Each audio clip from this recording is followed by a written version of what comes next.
아, 네, 안녕하세요. CSK와 정무이사 이인호입니다. 우선 제가 스피치를 할 시간을 이제 받게 되었는데요. 스피치라고 하면 많은 분들 앞에서 제 생각을 말씀을 드리고 의견을 좀 공유하는 시간이다라고 표현할 수 있을 것 같습니다. 제가 스피치 시간 동안 말씀드릴 내용은 저의 관점이나 해석하는 방식, 사고 방식에 대해서 말씀을 드릴 텐데요. 저랑 좀 다르게 좀 해석을 하시거나 다른 관점이 있다라고 하셔도 저 사람은 저렇게 생각을 하는구나 라고 편하게 들어주시면 감사할 것 같습니다. 2017년도였습니다. 2017년도에 제가 이제 과장이었을 때 황 대표님께서 저한테 오셔서 이런 말씀을 하셨어요. 이제부터 아침마다 영상 조회를 할 건데 그 영상을 보고 한 명씩 돌아가면서 스피치를 했으면 한다. 그래서 너가 그 첫 번째 스피치 순서를 맡아줬으면 한다라고 말씀을 해주셨어요. 그때 당시에 저는 스피치를 단 한 번도 해본 적이 없었고 남들 앞에서 발표를 하거나 제 생각을 공유했던 적이 없었습니다. 여러분들이라면 어떤 생각을 하셨을 것 같나요? 저는 기회다라고 생각을 했습니다. 그때 당시에는 채 50명이 안 되는 인원이었지만 오늘처럼 이렇게 250명 앞에서 스피치를 할 날이 올 것이다 라고 생각을 했었고 앞으로 저는 500명, 1000명, 10,000명 앞에서 스피치를 할 날이 올 것이다 라고 생각을 하기 때문에 그때까지의 연습을 할 수 있는 기회를 얻었다라고 생각을 했습니다. 그래서 지금은 미래를 위한 과정이고 연습이다라고 생각을 하고 있습니다. 그리고 이제 그 이후로부터 조회 시간대마다 제 발표가 순서가 될 때마다 저는 이런 시도 저런 시도를 많이 해봤던 것 같습니다. 그래서 이런저런 시도들을 많이 하면서 정말 많이 배웠던 것 같아요. 그래서 여러분들도 지금 조회 시간에 순서대로 돌아가면서 발표를 하고 계시죠. 근데 어떤 분들은 조회 시간에 본인의 이제 생각을 잘 공유하시고 잘 PR하시고 하시는 분들이 있는가 하면 어떤 분들은 그냥 형식적으로 지나가시는 분들이 계시는 것 같습니다. 그렇게 크게 두 가지 성향으로 좀 나눠지시는 것 같은데 여러분들께서 판단하셨을 때 두 가지 성향 중에 어떤 분께 조금 더 발전이 있을 거라고 생각을 하세요? 여러분들 모두 전자에 속해 계신 분들이 발전이 있을 거다라고 생각을 하실 것 같습니다. 저희 지점 동료들에게조차 저희 식구들에게조차 본인의 매력을 본인의 생각을 어필하지 못하고 공유하지 못하는 분들이 어떻게 고객에게 어필을 하고 승진한 후에 어떻게 거래처에 어필을 하고 협상을 하고 나아가 시장에 그리고 불특정 다수에게 어필을 할 수가 있겠습니까? 저는 여러분들은 모두 누군가를 이끌 리더가 될 것이다 라고 생각을 하고 있습니다. 리더는 타고나는 것이 아니라 만들어지고 만들어가는 과정을 거쳐야지 리더가 된다고 생각을 합니다. 지금 저희 모두의 리더인 황영기 대표님을 보더라도 황영기 대표님께서 태어났을 때부터 지금과 같은 자질과 지금과 같은 장점을 가지고 태어나셨을까요? 아닙니다. 대표님께서도 3번 망하시면서 죄송합니다. 3번 망하시면서 만들어지고 만들어가는 과정을 거치셨기에 지금의 대표님이 있다라고 말씀을 드릴 수 있을 것 같습니다. 이처럼 저희는 모두 지금 과정 속에 있다라고 생각을 합니다. 이러한 과정을 어떻게 거치느냐에 따라서 당연히 저희의 결과가 달라지겠죠. 저희의 결과는 매달, 매 분기, 매 연마다 나오는 게 아니다라고 저는 생각을 합니다. 이번 주에 원하는 실적을 달성하지 못했다라고 해서 이번 달 원하는 목표를 달성하지 못했다라고 해서 저희의 결과가 나쁜 것이 아닙니다. 저희는 좀 멀리 볼 줄 알아야 하는 관점이 필요하다고 저는 생각을 합니다. 멀리 볼 줄 아는 관점이 생기면 지금은 모든 것이 과정이다라는 관점이 생길 것 같습니다. 그런 과정이 생긴다라고 하면 그런 관점이 생긴다라고 하면 실패했다고 낙담할 필요도 실패했다고 좌절할 필요도 없습니다. 그 안에서 배운 것들로 인해서 멀리에 있는 결과를 더 좋게 하면 그뿐이다라고 생각을 합니다. 에디슨은 이런 말을 했습니다. 나는 2000번의 실패를 한 것이 아니라 2000번의 과정을 거쳐서 전구를 만들었다. 말씀드렸다시피 저희는 모두 과정 속에 있다고 생각을 합니다. 하지만 저희는 이 과정을 바로 결과로 만드는 법을 알고 있습니다. 바로 포기하는 것이죠. 포기하면 바로 결과가 나옵니다. 포기했다라는 결과죠. 포기를 환산을 하면 0%라고 좀 볼 수 있을 것 같습니다. 포기하지 않으면 저희는 0.1% 혹은 1%라도 가지고 있다라고 볼 수가 있을 것 같습니다. 에디슨은 계산을 해본다라고 하면 0.05%의 확률을 가지고 있었다라고 볼 수 있을 것 같습니다. 근데 저희는 저희의 확률이 0.05%일지 1%일지 10%일지 모릅니다. 하지만 저희가 확실하게 아는 것은 있죠. 1%에 100을 곱하면 100%가 되고 10%에 10을 곱하면 100%가 된다는 것은 저희 모두가 확실하게 알고 있습니다. 저는 이 세상 사람들이 모두 성공하는 방법을 알고 있다고 저는 생각을 해요. 다만 힘들어서 귀찮아서 나태해서 성공하지 못한다라고 생각을 합니다. 아는 것과 하는 것은 분명히 다르죠. 이 세상은 아는 사람들의 것이 아니라 하는 사람들의 것이다라고 생각을 합니다. 저희가 어떤 것을 함에 있어서 크게 두 가지의 이유로 가장 많이 합리화를 하고 가장 많이 핑계를 대는 것 같습니다. 첫 번째, 시간이 없다, 시간이 부족하다. 두 번째, 시작하기 늦은 나이다, 늦었다. 라는 이 두 가지 이유로 가장 많이 합리화를 하고 핑계를 대는 것 같은데, 우선 첫 번째, 시간이 없다, 부족하다라고 하는 사람들에게 과연 저희가 하루에 제가 이제 신이어서 그 사람에게 48시간씩 줬습니다. 그 사람 과연 성공할까요? 저는 절대 성공하지 못한다라고 생각을 합니다. 그 사람은 48시간을 얻은 사람들은 더 격렬하게 아무것도 하지 않을 것이고요. 더 격렬하게 놀 것이고요. 더 무기력하고 더 무의미한 시간들을 더 많이 보내는 것 뿐이다 라고 생각을 합니다.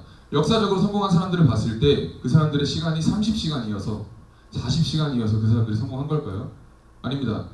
시간은 누구에게나 24시간 공평합니다. 그렇기 때문에 저는 이 1번에 대한 핑계는 애초에 성립 자체가 되지 않는다라고 개인적인 관점으로 그렇게 보고 있습니다. 그리고 두 번째, 시작하기 늦은 나이다, 늦었다 이런 핑계를 많이 드시는 분들이 계시는데 제가 완벽한 타인이라는 영화를 보면서 좀 인상 깊었던 대사가 있었어요.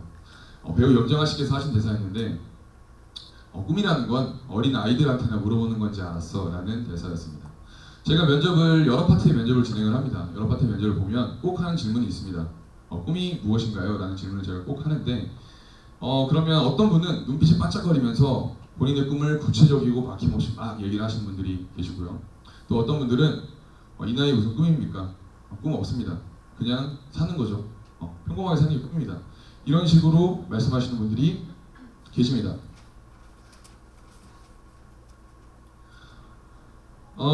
레이 크록은 53세에 맥도날드 사업을 시작했고 커넬 샌더스는 65세에 첫 프랜차이즈 레스토랑을 오픈했습니다. 저는 꿈과 발전, 성장 이런 카테고리의 단어들과는 나이랑은 전혀 연관성이 없다라고 생각을 합니다. 굳이 본인이 억지로 연관성을 만드는 거다라고 생각을 합니다. 저희가 종종 한계라는 단어를 좀 사용을 하죠. 저는 한계라는 단어에 대해서 좀 생각해 볼 필요가 있는 것 같아요. 한계는 누가 만드는 걸까요? 누군가 저한테 와서 5분 뒤에 한계가 올 것이다. 너 일주일 뒤에 한계가 올 거야. 이렇게 알려주고 가나요? 아닙니다. 한계는 본인이 만드는 것입니다. 어떤 사람은 100m를 달리고 한계라고 느낄 수가 있고 어떤 사람은 1km를 달리고 한계라고 느낄 수가 있습니다. 이처럼 한계는 본인이 설정하기 나름이에요. 본인이 500m를 달리고 한계라고 느끼면 500m가 본인의 한계가 되는 것이고요. 본인이 5km를 달리고 한계라고 느끼면 5km가 한계가 되는 것입니다. 그 때문에 한계는 본인이 설정을 하는 것이고 제 관점으로 판단하자면 한계란 없는 것이다, 존재하지 않는 것이다 라고 판단할 수 있을 것 같습니다. 그래서 저희는 이 존재하지도 않는 한계 때문에 저희의 잠재력과 저희의 에너지를 잠식시키지 말자라는 취지에서 간단하게 말씀을 드렸고요. 물론 저희 모두가 인간이기 때문에 포기하고 싶은 생각도 들고 힘듦이라는 것도 느낍니다. 조광환 이사님, 예. 포기라고 하면 어떤 사자성어가 떠오르시나요? 작심삼일이라는 단어가 생각납니다. 네, 그러실 줄 알고 작심삼일에 대한 내용을 준비를 했습니다. 작심삼일의 뜻은 결심한 마음이 사흘을 가지 못하고 곧 느슨하게 풀어짐이라는 뜻입니다. 많은 분들이 작심삼일이라는 사자성어를 바라보면 부정적으로 많이 바라보시는 것 같아요. 근데 저는 바라보는 관점이 조금 다릅니다.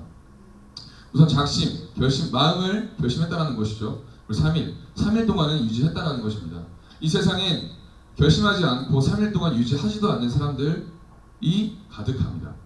저는 그렇기 때문에 작심삼일을 했다라는 것만으로도 그 사람들보다는 더 위에 있다라고 이런 관점으로 바라보고 있고요. 작심삼일을 100번을 하면 300일입니다. 작심삼일을 100번 하면 300일인데 그러면 그 작심삼일을 100번 한 것과 하지 않은 것과 분명한 저는 변화가 있을 거다라고 저는 생각을 해요.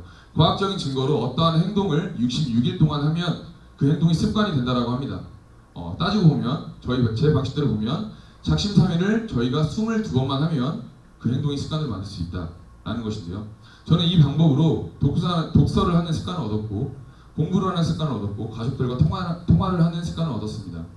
그래서 제 인생은 더 풍요로워지고 제 인생은 더 행복해지고 있습니다. 여러분들도 여러분들이 어떤 습관을 원한다라고 하시면 작심삼일을 하세요. 포기하셔도 좋습니다. 하지만 다시 결심하시면 됩니다. 사람이기 때문에 누구나 다 마음이 느슨해지기 마련입니다. 저 또한 마음이 많이 느슨해지고요. 여러분들도 작심삼일 해보신 적 있으시죠? 저도 굉장히 많이 작심삼일 해봤습니다. 하지만 중요한 건 작심삼일 했다라고 해서 내가 나를 저평가하기보다는 다시 결심하면 되는 것입니다. 그래서 22번을 결심을 해서 저희 습관을 만들고 100번을 해서 저의 일련의 행동을 바꾸면 된다. 그뿐이다 라고 저는 생각을 합니다. 그래서 여러분들도 여러분들이 원하시는 습관이 있다라고 하면 꼭 작심삼일을 22번 하셔서 66일 동안 결심한 내용을 이루시면 분명히 습관이 될 것이다 라고 자신 있게 말씀을 드리면서 사자성어에 대한 얘기가 나와서 조금 더 사자성어에 대한 얘기를 좀 해볼까 해요. 조문권 이사님? 네. 인생 하면 어떤 사자성어가 떠오르시나요? 인생사 세홍지마 아니겠습니까? 그러실 줄 알고 제가 세용지마를 준비를 했습니다. 우선 세용지마에 대한 유래를 간단하게 말씀을 드릴게요. 예전에 중국에 만리장성 변방에 마을이 있었습니다. 근데 그 마을은 말이 없으면 생활 자체가 굉장히 불편할 정도로 말이 무조건 필요한 마을이었습니다. 말이 없으면 밥 먹기도 힘들고 어디 나가기도 힘들고 빨래하기도 힘들고 정말 많이 힘들었던 환경이었어요. 그래서 세옹이라는 뜻은 변방에 있는 노인이라는 뜻입니다. 그래서 변방에 있는 노인이다라고 해서 그 마을에 어떤 할아버지가 계셨는데 그 마을 주민들이 세옹이라고 불렀습니다. 세옹 할아버지라고 불렀습니다. 근데 어느 날 그 세옹 할아버지의 말이 가출을 한 거예요. 가출을 해서 마을 사람들이 세옹 할아버지한테 와가지고 많이 걱정을 했습니다. 이제 말이 없어서 어떡합니까? 몸도 불편하신데 걱정입니다. 많이 걱정을 했더니 그 세옹 할아버지께서 이렇게 말씀하셨어요. 이 일이 복이 될 줄 어떻게 알겠습니까? 라고 말씀을 하시고 하루가 지났습니다. 근데 그 말이 그 집을 나갔던 말이 여자친구를 만들어서 다시 할아버지네 집에 돌아왔습니다. 그 말이 두 마리가 됐죠. 그래서 마을 사람들이 그 할아버지한테 정말 복이 돼서 돌아왔네요. 말이 두 마리시네요. 축하드립니다. 이렇게 말씀을 드리니까 세옹 할아버지께서 이 일이 화가 될 줄 어떻게 알겠습니까? 라고 말씀을 하셨습니다. 근데 그 세옹 할아버지의 아드님이 계셨는데요. 어느 날 말타기 연습을 하다가 말에서 떨어져서 다리가 부러졌습니다. 절름발이가 된 거죠. 그래서 사람들이 정말 그 말 때문에 아드님 다리가 다쳤네요. 정말 화가 됐네요. 라고 얘기를 하니까 다시 그 세옹 할아버지가 이 일이 복이 될 줄 어떻게 알겠습니까? 라고 얘기를 했습니다. 그리고 나서 시간이 지나고 중국에 전쟁이 났습니다. 전쟁이 나서 그 마을에 있는 모든 청년들이 전쟁에 나가서 전부 목숨을 잃었어요. 근데 세옹 할아버지의 아드님은 다리가 절름발이었기 때문에 전쟁에 나가지 않아서 목숨을 잃지 않을 수가 있었습니다. 이처럼 말이 나갔다가 말이 여자친구를 만들어서 들어오고 굉장히 좀 많은 일이 있었지만 저는 이렇게 해석을 했습니다. 지금 당장 복처럼 보인다라고 해서 계속 복이라는 법이 없고 지금 당장 화처럼 보인다라고 해서 계속 화라는 법이 없다. 그렇기 때문에 인생 매 순간순간 하루하루를 최선을 다해 살자. 저는 이렇게 해석을 했습니다. 이 세용지마라는 사자성어를요. 그래서 제 인생 얘기를 조금 해볼까 합니다. 저는 파병을 다녀왔는데요. 동명부대 구진으로 레바논이라는 나라에 파병을 6개월 동안 다녀왔습니다. 제가 이 파병을 다녀온 얘기에 대해서 간단하게 좀 설명을 드릴 텐데요. 군대 얘기라 재미없으실 수도 있겠지만 이 세용지마와 제가 직접 몸소 세용지마를 느꼈던 일이기 때문에 말씀드리도록 하겠습니다. 저는 20살 때 군대를 입대를 했습니다. 입대를 했는데 그때 당시 저는 여자친구가 있었어요. 네. 그래서 입대를 했는데 여자친구가 너무 보고 싶고 통화하고 싶고 휴가를 너무 나가고 싶었습니다. 근데 어느 날 그 이제 훈련소에서 중대장 훈련병이라는 훈련병을 뽑는다라고 했습니다. 그걸 뽑으면 거기에 그게 되면 뭐가 좋으냐라고 물어보니까 전화를 한 통 시켜준다라는 거예요. 그리고 자대를 갔을 때 휴가를 덧붙여서 내준다라는 겁니다. 그래서 저는 여자친구랑 전화 한 통 하고 싶어서 도전을 했습니다. 근데 그때 당시 한 200~300명 정도에서 200~300명 정도 있었던 것 같은데 6명이 지원자로 나왔어요. 근데 그 테스트는 소리를 지르는 테스트였습니다. 많은 지금 군대에 아직 적응이 안 된 많은 인원들을 통솔해야 되다 보니까 목소리를 큰 사람을 뽑는 그런 테스트를 했습니다. 6명인데 제가 6번째 순서였습니다. 1번부터 4번까지 막 소리를 질렀어요. 저 속으로 생각했습니다. 내가 이길 수 있겠구나. 파이팅 하자. 라고 생각을 했습니다. 근데 이제 문제 5번 친구. 그 친구가 아직 생각이 나는데 풍채가 굉장히 좋고 저보다 키도 굉장히 컸었던 걸로 기억을 해요. 근데 그 친구가 알고 보니까 서울대 성악가인 거예요. 그래서 조교가 시켰습니다. 너도 소리 질러봐 라고 하니까 막 하더니 소리를 엄청 지르고 중대가 마이크도 없이 쩡쩡 울릴 정도로 소리가 울렸습니다. 그래서 모든 사람들이 이 사람이 되겠구나. 5번 저 친구 어떻게 이겨? 마이크 없이도 저렇게 하는데 이렇게 다 생각을 했어요. 저는 6번이었거든요. 저는 사실 그 친구보다 목소리가 작았어요. 작았는데 그냥 간절함으로 전화 한 통 하고 싶어서 간절함으로 계속 소리 질렀습니다. 조교가 이제 알았어 이제 그만해 해도 계속 소리 질렀어요. 그만해 그만해 계속 소리 질렀어요. 그러니까 조교들이 달려와서 이제 저를 말렸는데 1시간 뒤에 결과가 나왔습니다. 제가 중대장 훈련병이 됐습니다. 저의 이런 간절함이나 이런 악발이 이런 거를 보고 누가 봐도 목소리는 제가 작았지만 누가 봐도 기준에는 제가 적합하지 않았지만 제가 중대장 훈련병이 됐습니다. 그래서 그날 목이 쉰 채로 여자친구랑 1분을 통화하고 한 달 동안 엄청 많이 고생했던 게 기억이 나는데요. 그리고 나서 제가 탱크 조종수였습니다. 보직이 탱크를 이제 운전을 하는 조종을 하는 조종수였는데 탱크 조종수로 자대로 가기 전에는 훈련을 한 번 더 받아야 됩니다. 훈련소에 또 가니까 학생장이라는 또 그런 학생들의 장을 뽑는다라고 하더라고요. 그래서 되면 뭐가 좋으냐라고 하니까 전화도 시켜주고 휴가도 또 내보내준다라고 합니다. 그래서 저는 여자친구랑 전화를 한 통을 더 하기 위해서 도전을 했죠. 도전했는데 거기에 출제 기준은 뭐였냐면 문제를 가장 많이 맞추는 사람이었어요. 문제랑 똑같이 전날 저녁에 문제를 주고 다음날 점심에 시험을 보는 거였는데 저는 그날 밤샜습니다. 문제를 그냥 문제부터 보기까지 전부 다 외웠어요. 그리고 그 다음날 아침에 저희가 달리기를 하는데 많은 인원들이 군가를 부르면서 뛰는데 저는 그 문제를 손바닥에 써놓고 외우면서 뛰었습니다. 시험을 봤습니다. 저 만점 받았어요. 제가 태어나서 처음 만점 받아봤거든요. 군대에서. 그래서 만점 받고 제가 또 학생장이 됐습니다. 학생장이 되고 나서 이렇게 좀 대화를 하다 보니까 파병이라는 제도가 있다는 걸 알게 되었어요. 파병이라는 제도를 알게 되었는데 그래서 제가 파병 가야겠다라고 생각을 했습니다. 파병하면 뭐가 좋으냐라고 물어보니까 한 달에 200만 원씩 월급을 주고 파병을 갔다 오면 한 달 동안 휴가를 준다 라고 하더라고요. 그래서 저는 200만 원씩 월급을 받아서 부모님 돈도 드리고 싶었고 여자친구 선물도 사고 싶었고 한 달이나 휴가 동안 즐거운 시간을 보내고 싶었습니다. 그래서 그 이유 때문에 파병에 가고 싶었어요. 그래서 저는 자대에 갔습니다. 자대에 가면 남자분들 아시겠지만 주임원사도 면담을 하고 대대장도 면담을 하고 중대장 그냥 거기는 고위 간부는 전부 일대로 다 면담을 합니다. 제가 면담할 때마다 말씀드렸어요. 파병 가고 싶습니다. 너 아침 먹었니? 파병 가고 싶습니다. 아침 먹었냐니까 파병 가고 싶습니다. 고향이 어디니? 파병 가고 싶습니다. 계속 파병 가고 싶다라고만 어필을 했습니다. 계속 어필을 했어요. 그러던 어느 날 저희 소대장님께서 저한테 오셨는데 저희 소대장님이 굉장히 좀 뜨거우신 분이었어요. 이제 병사로 지금 2등병이죠. 처음으로 이제 ROTC를 마치고 부대로 온 사람인데 이제 제가 계속 파병 가고 싶다고 노래를 부르니까 저한테 어느 날 오시더니 파병에 대한 공문이 내려왔다. 근데 어차피 위에 상부에서도 너가 안 될 거라고 생각을 하고 공문을 내려봤자 네가 설령되면 네가 파병을 가면 또 새로운 탱크 조종수를 교육을 시켜야 되니까 부대에서는 너한테 알려주지 말라고 한다. 근데 나는 너가 지원이라도 해야 나도 솔직히 말해서 네가 안 될 것 같다. 하지만 지원이라도 해봐야 네가 후회가 없을 것 같고 내가 후회가 없을 것 같아서 지원서를 준다. 라고 해서 소대장이 지원서 몰래 빼줘서 지원서를 몰래 넣어버렸습니다. 부대에 컴파운을 받지 않고 넣어버렸어요. 파병에 너무 가고 싶었거든요. 그러고 나서 한 달 뒤에 어느 날 갑자기 소대장님이 엄청 행복한 얼굴을 하시면서 저한테 막 뛰어오시더니 저한테 파병이 됐다라고 하시더라고요. 그래서 파병을 한 달 동안 특수부대 훈련을 받고 6개월 동안 다녀오고 한 달 동안 휴가를 또 보내고 파병 가서 모아온 돈으로 어머님께 돈을 드리고 그리고 남은 돈으로 전역을 하고 사업을 했습니다.